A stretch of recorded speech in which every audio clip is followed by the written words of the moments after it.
নমস্কাৰ প্ৰিয় দৰ্শক, প্ৰজ্ঞান ইউনিভাৰ্ছ চেনেলত আপোনালোকক সকলোকে স্বাগতম জনাইছোঁ।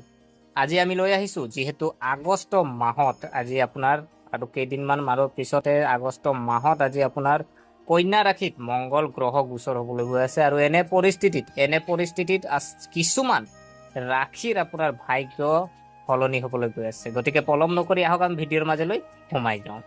প্ৰিয় দৰ্শক, জ্যোতিষত মংগল গ্ৰহক শক্তি, সাহস, ক্ৰোধ, ৰক্ত সম্পৰ্কীয় পৰিস্থিতি, সম্পত্তি আৰু সূৰ্যৰ প্ৰতীক হিচাপে গণ্য কৰা হয়। এনে পৰিস্থিতিত মংগল গ্ৰহই যেতিয়া ৰাশি সলনি কৰে তেতিয়াই এই সকলো ক্ষেত্ৰতে বিশেষ প্ৰভাৱ দেখা যায়।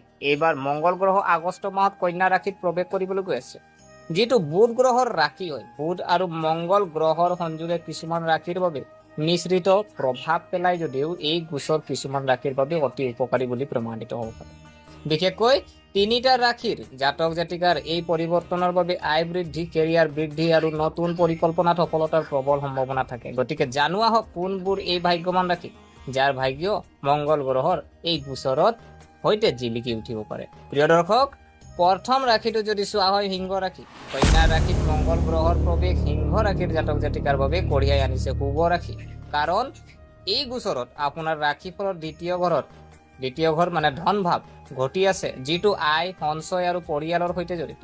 এই সময়ত আপুনি হঠাতে টকা পোৱাৰ সুযোগ পাব পাৰে, লগতে উপাৰ্জনৰ নতুন উৎস সৃষ্টি কৰিব পাৰি। আৰু যদি আপুনি নতুন ব্যৱসায় আৰম্ভ কৰিব বিচাৰে তেন্তে এই সময়ত অনুকূল হ'ব আৰু পুৰণি বিনিয়োগৰ পৰা ভাল ৰিটাৰ্ণ পোৱাৰ সম্ভাৱনা আছে, যাৰ ফলত বিত্তীয় অৱস্থা শক্তিশালী হ'ব।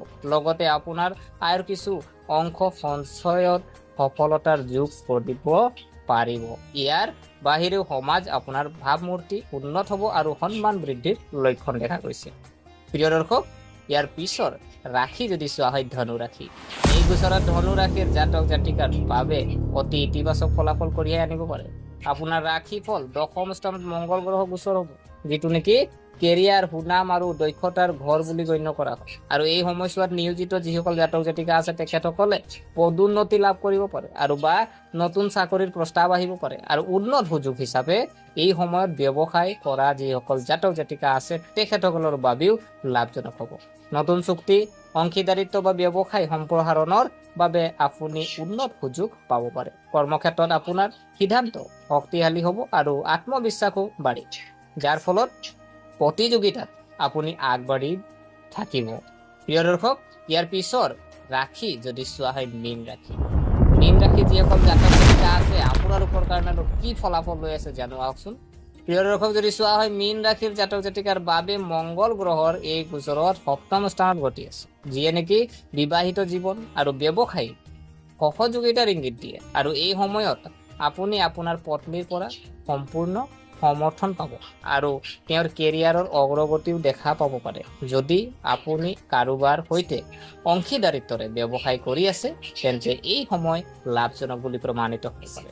মংগল আৰু বৃহস্পতিৰ বন্ধুত্বৰ বাবে এই গোচৰত আপোনাৰ প্ৰভাৱশালী উপস্থিতি আৰু অধিক শক্তিশালী কৰি আপোনাৰ নেতৃত্ব মানদণ্ড সামাজিক আৰু পেছাদাৰী ক্ষেত্ৰত উদয় হ'ব, যাৰ বাবে মানুহে আপোনাৰ সিদ্ধান্তক মূল্য দিব আৰু আপোনাৰ কথা সন্মান কৰিব।